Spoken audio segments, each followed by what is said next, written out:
पर अब तो स्थिति ऐसे छत्तीसगढ़ में कि घर का खर्चा तो दूर की बात है, मैं अपना खर्चा खुद का निकाल खर्चा निकालना मुश्किल हो रहा है। तो जब वो मतलब सैलरी ज़्यादा दिया जाता है तो हम मतलब कब दिया नहीं जाते। लेकिन जो सरकार है के कार्य जो है ना, कार्य गति में बहुत दिक्कत है, बहुत धीरे चलते। तो ये मैं यहाँ के लोकल प्रशासन से भी निवेदन करना चाहूँगा कि हम लोग आंदोलन करने वाले लोग नहीं हैं, हमारी बातों को सुने, शासन तुरंत एक्शन ले। और वो सब यहाँ बैठे हुए हैं अभी, तो हर डिपार्टमेंट पे असर पड़ रहा है हमारे इस नमस्ते, मेरा नाम हरपाल है और आप PHN 24 देख रहे हैं। तस्वीरें जो देख रहे हैं वो रायगढ़ मेडिकल कॉलेज की है। मेडिकल कॉलेज में देखिए जो जूनियर डॉक्टर्स हैं वो आंदोलन पर बैठे हैं, हड़ताल कर रहे हैं। क्या कुछ मांगे हैं, बातचीत करेंगे उनसे। अगर आप रायगढ़ मेडिकल कॉलेज आ रहे हैं तो आपकी परेशानी बढ़ सकती है। ऐसा क्यों कह रहा हूँ? क्योंकि जिन डॉक्टर के भरोसे आप मेडिकल कॉलेज आएंगे वो हड़ताल पर बैठे हैं। क्या कुछ मांगे हैं उनको लेकर बातचीत करते हैं कि अगर आप मेडिकल कॉलेज आ रहे हैं तो क्या क्या सुविधाएं हैं वो प्रभावित हो रही हैं। तो शुरुआत करते हैं जो एसोसिएशन के अध्यक्ष हैं। क्या है नाम, परिचय थोड़ा बताइए। मैं doctor Radheshyam, MBBS intern doctor, Chhattisgarh से। किन मांगों को लेकर आप बैठे हैं आंदोलन? हमारी मांग है कि MBBS इंटर्नशिप में जो स्टाइपेंड मिलता है उसको न्यूनतम 30,000 रुपये प्रतिमाह किया जाए। एक चीज़ बता दीजिए कि जैसे छत्तीसगढ़ में अगर हम लोग देख रहे हैं तो जो पोस्टर लगाए हैं आप 15,000 कुछ अमाउंट है और दूसरे राज्यों में ज़्यादा मिल रहा है, कारण क्या रहता है? बाकी राज्यों के अंदर 44,000 रुपये तक 30,000 रुपये से ज़्यादा एक सम्मानजनक राशि मिलता है, लेकिन छत्तीसगढ़ में बहुत कम है। हम लोग जो 3-4 साल तक नीट UG का नेशनल लेवल का कंपटीशन है उसकी तैयारी करते हैं। उसके बाद में हम लोग जो 25-30 लाख स्टूडेंट में से एक सीट अपना गवर्नमेंट का हासिल करते हैं। उसके बाद में हम लोग 4.5 साल का ट्रेनिंग पीरियड MBBS का वो कंप्लीट करते हैं और उसके बाद में हमें इंटर्नशिप के रूप में पूर्णतः हॉस्पिटल्स के अंदर सेवाएं करने का मौका मिलता है। चलिए इनकी मांगे इन्हीं के बीच बैठ के बातचीत करते हैं। और भी डॉक्टर से उनसे आप परिचय बताइए अपना, क्या नाम है? मेरा नाम डॉक्टर सूरज पटेल है और मैं GMC रायगढ़ का एक इंटर्न। पटेल जी, एक बात बता दीजिए, 4 साल 4.5 साल पढ़ाई किए हैं आप लोग, क्या मन में परिवार को उम्मीद रहता है कि बच्चा पढ़ रहा है, डॉक्टर बन गया है, अपना खर्चा तो निकाल लेगा, निकालना मुश्किल लग रहा है कि आसान हो जाए? परिवार की उम्मीद तो आपको पता है हमारे देश में भी यही चलता है सबको कि जब डॉक्टर बनेगा एक बेटा तो पूरे घर का क्या बोलते हैं खर्चा निकालेगा। पर अब तो स्थिति ऐसे छत्तीसगढ़ में कि घर का खर्चा तो दूर की बात है, मैं अपना खर्चा खुद का खर्चा निकालना मुश्किल हो रहा है। ये बता दीजिए, आप लोग जैसे मैं देख रहा हूँ बड़ी संख्या में 60-65 जो अब कहना चाहिए डॉक्टर्स बन चुके हैं। आप किन किन डिपार्टमेंट में रहते हैं, कौन कौन से विभाग देखते हैं और कितना इसका प्रभाव जो है अब इलाज में पड़ने वाला है? हमारी सब डिपार्टमेंट्स के अंदर अलग अलग ग्रुप में ड्यूटीज़ लगता है, चाहे वो ऑब्स गायनी हो, पीडिया हो, ऑर्थोपेडिक हो। हर डिपार्टमेंट के अंदर emergency, casualty, NSUI, SICU, medicine ward वगैरह सब, मतलब जितने भी वार्ड हैं, OPDs है, सब जगह हमारा ड्यूटीज़ लगता है। ठीक है, क्या कहेंगे इसको लेकर? प्रशासन क्यों नहीं सुन रहा है, क्यों आखिर उन तक बात नहीं पहुंच रही?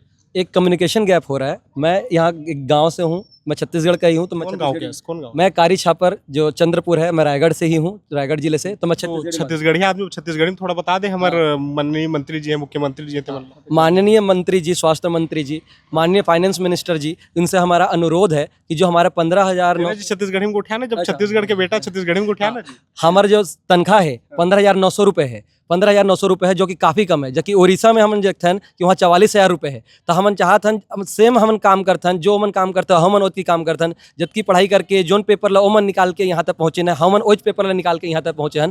तो जब वो मतलब सैलरी ज़्यादा दिया जाते तो हम मतलब कब दिया नहीं जाते। हम इमरजेंसी करते हैं, OPD करते हैं, वार्ड देखते हैं, ता PSC CSC में भी जाते हैं, पुसौर भी जाते हैं, ता यहाँ राम भाटा है वहाँ भी जाते हैं। यहाँ हम अतकी काम करे के बावजूद भी हमारी राशि 15,900 रुपये ही है, जो कि काफ़ी कम है दूसरे आसपास के राज्य ले। हमारा सरकार ले तकलीफ नहीं है, लेकिन जो सरकार के कार्य जो है ना, जो कार्य करते हैं स्पीड गति, कार्य गति ले बहुत दिक्कत है, बहुत धीरे चलते। क्या बोलते हैं जब आप मन जाते हो, फाइल लेके जाते हो तो मंत्री का बोलते हैं? अभी हम लेके गए हैं तो हम आश्वासन दे रहे हैं कि कुछ समय बाद हो जाए, आपके पेपर वर्क आगे चल दिसे, आपके बढ़ना है, आपके कंफर्म है। लेकिन अभी बढ़े के हमारा कोई प्रूफ नहीं दिसे, ना कोई पेपर वर्क नहीं दिसे, ना आश्वासन दिए जिसे कि आपके धनराशि है 30,000 हो थे के। तो हम नहीं चाहते हैं सरकार ला कि हमारा आश्वासन दे कि हमारे जो स्टाइपेंड के तनख्वाह है वो 30,000 रुपये कर दिया जाएगा। अच्छा, और भी इस डॉक्टर से उनसे बात करते हैं कुछ। अच्छा, आप बताइए कि ये जो हड़ताल हो रहा है इससे कितना प्रभाव पड़ेगा जो इलाज हो रहे हैं उनमें? जो यहाँ मरीज आएंगे उनको थोड़ी तकलीफ़ का सामना करना पड़ेगा, पर हम लोग को अपनी मांग चाहते हैं कि हम लोग का स्टाइपेंड बढ़े, तो हम लोग इसलिए यहाँ पे बैठे हुए हैं। कोई कौन कौन से डिपार्टमेंट से हैं, कुछ बातचीत करें। आप कौन से डिपार्टमेंट देखते हैं? सर मेरी अभी पीडीआ में 30 घंटे की ड्यूटी लगी थी। उसके बाद कल मैं सुबह गई थी 8 बजे और फिर आज मैं सुबह 8 बजे आई हूँ और मेरा मेडिसिन भी कंप्लीट हो चुका है। तो हम आईसीयू भी देखते हैं, कैजुअलिटी भी देखते हैं, उसके बाद ओटी भी देखना होता है, कुछ इमरजेंसी आई तो वो भी देखना होता है। तो अभी कैसे होगा वो, उस डिपार्टमेंट में क्या काम होगा? सर और जो वहाँ जेआर है वो उसको हैंडल करेंगे। ठीक है, आप कहाँ से हैं? सर मेरा भी ऑर्थो में लगा हुआ है। पहले मेरे सर्जरी और पीडिया कंप्लीट हो चुका है। कल मेरा मतलब संडे को मेरा सर्जरी में इमरजेंसी ड्यूटी था, तो वहाँ पे मैं पूरा अपना 30 आवर का ड्यूटी की हूँ। मैं 30 आवर में सिर्फ हमें 40 मिनट सोने को मिला है। देखिए हमारे 62 का मतलब बैच है, ठीक, हम 62 हैं और 62 के पूरे 62 ही पूरा इस हॉस्पिटल के इंटर्न जो है वो संभालते हैं। तो हमारे ऊपर वर्कलोड बहुत ज़्यादा होता है। हम 30 आवर 40 आवर हम 48 आवर्स तक भी ड्यूटी किए हैं और अगर हम 48 आवर ड्यूटी कर रहे हैं, 30 आवर ड्यूटी कर रहे हैं और हमारा स्टाइपेंड जो है अगर 15,900 आएगा तो हमारे लिए एक आपत्तिजनक है। और वो भी होता है कि हमारे स्टाइपेंड बढ़ाए फिर इतने आवर ड्यूटी कर रहे हैं। तो पूछने ही वाला था इन लोगों से, इनके चेहरे देखकर लग रहे हैं कि काफ़ी थके थके लग रहे हैं। हो सकता है कि डॉक्टर्स जो है वो आंदोलन नहीं करते हैं लेकिन आंदोलन करना पड़ रहा है तो इस बात से थके होंगे। लेकिन जो देख रहे हैं, आपका तो शोषण भी हो रहा है सीधे सीधे, समझा जाए तो। हम बहुत भावुक है सर। सरकार को कम से कम हमारी बात सुननी चाहिए। मैं यहाँ के लोकल प्रशासन से भी निवेदन करना चाहूँगा कि हम लोग आंदोलन करने वाले लोग नहीं हैं, हमारी बातों को सुने, शासन तुरंत एक्शन ले। और हम रायगढ़ से हैं, रायगढ़ के लोकप्रिय वित्त मंत्री सर से भी निवेदन करेंगे, सर आप हमारी बात को सुने, हमारे और सरकार के बीच में संवाद स्थापित करने का कार्य करें। हम बहुत भावुक है सर, अपनी व्यथा को नहीं बता सकते सर। करें क्या करेंगे अब, क्या रास्ता बच गया है आप लोगों के पास? हमारे पास एक ही रास्ता है कि हम लोकतांत्रिक रूप से अनिश्चितकालीन हड़ताल पर रहेंगे जब तक सरकार हमारी पूरी मांग को नहीं संभाल लेती है तब तक। कितने डॉक्टर्स हैं यहाँ पर? अभी वर्तमान में 62 डॉक्टर इंटर्न्स हम लोग यहाँ बैठे हुए हैं, जिनने सभी ने अपना ड्यूटीज़ को स्थगित कर रखा है। जो अलग अलग टोटल 19 डिपार्टमेंट है हमारे हॉस्पिटल में अभी, और उस 19 डिपार्टमेंट में सभी में इंटर्न्स काम करते हैं और वो सब यहाँ बैठे हुए हैं अभी। तो हर डिपार्टमेंट पे असर पड़ रहा है हमारे इस हड़ताल का। क्या करेंगे आप लोग आगे? देखिए आगे हम लोग अभी अनिश्चितकालीन हड़ताल के बारे में ही सोचे हैं, ठीक है। जब तक सरकार हमारी मांग पूरी नहीं कर देती तब तक हम अनिश्चितकालीन हड़ताल पर बैठेंगे। ठीक है, एक चीज़ मुझे बताएंगे, जैसे मैं देख पा रहा हूँ कि अलग अलग राज्यों के जो पोस्टर्स लगे हैं, थोड़ा लगा दीजिए एडिटिंग करके। इसमें देखिए कि छत्तीसगढ़ में सबसे मिनिमम पे मिल रहा है। इसके अलावा उड़ीसा, पश्चिम बंगाल, यहाँ पर जो है 42-43 हज़ार दिख रहे हैं। तो कोई है जो दिगर राज्य से, जो उड़ीसा से है और पश्चिम बंगाल से, कोई है आप लोगों में से?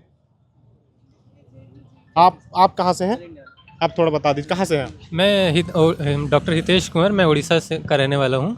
और तो ये बताइए हितेश जी, ये जैसे आप लोग पोस्टर जो लगाए हैं उसमें कह रहे हैं कि छत्तीसगढ़ के लोगों को 15,000 है ना, 15,900 रुपये, और आपके उड़ीसा में ही 42-43 हज़ार मिल रहा है। परिवार वाले कुछ बोलते हैं? देखिए परिवार वाले जगह दीजिए, फिर बैठ के बात करेंगे।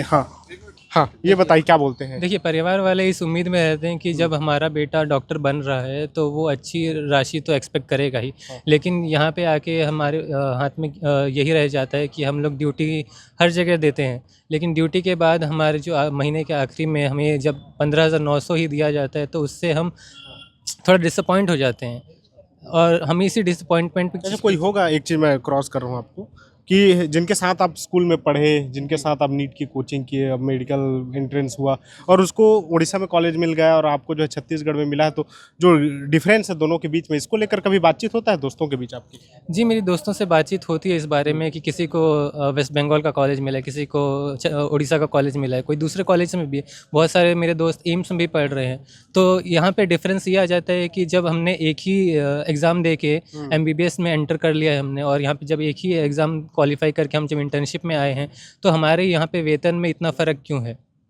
हमारी सरकार से बस यही मांग है कि कम से कम हमें एक सम्मानजनक राशि दी जाए, जिसकी हम मांग कर रहे हैं कि हमारा स्टाइपेंड जो है 15,900 से बढ़ा के 30,000 कर दिया जाए, ताकि हम एक सम्मानजनक राशि का एक्सपेक्ट तो करें हम। ठीक है, ये देखिए, ये डॉक्टर्स हैं, भविष्य के वो डॉक्टर्स हैं जिनके पास आप शायद इलाज कराने के लिए जाएंगे। और अभी भी रायगढ़ मेडिकल कॉलेज इन्हीं डॉक्टर्स के भरोसे चल रहा है और इन्हीं डॉक्टर्स के भरोसे जो है रायगढ़ की स्वास्थ्य व्यवस्था टिकी हुई है। लेकिन जिस तरह से प्रशासन और देखा जाए सरकार जो है इनके साथ दुर्व्यवहार कर रहे हैं, दिगर राज्यों में इन्हीं डॉक्टर्स, इन्हीं के बैचमेट्स को अतिरिक्त पेमेंट मिल रहा है और छत्तीसगढ़ में इनके साथ कहीं ना कहीं शोषण हो रहा है। इसको लेकर क्या कहते हैं प्रतिक्रिया जरूर दीजिएगा और जिम्मेदारों तक पहुंच जाए। मैं हर बार कहता हूं कि जिम्मेदारों तक पहुंच जाए, इसीलिए शेयर भी कर दीजिएगा। क्या कहते हैं प्रतिक्रिया जरूर दीजिएगा। धन्यवाद।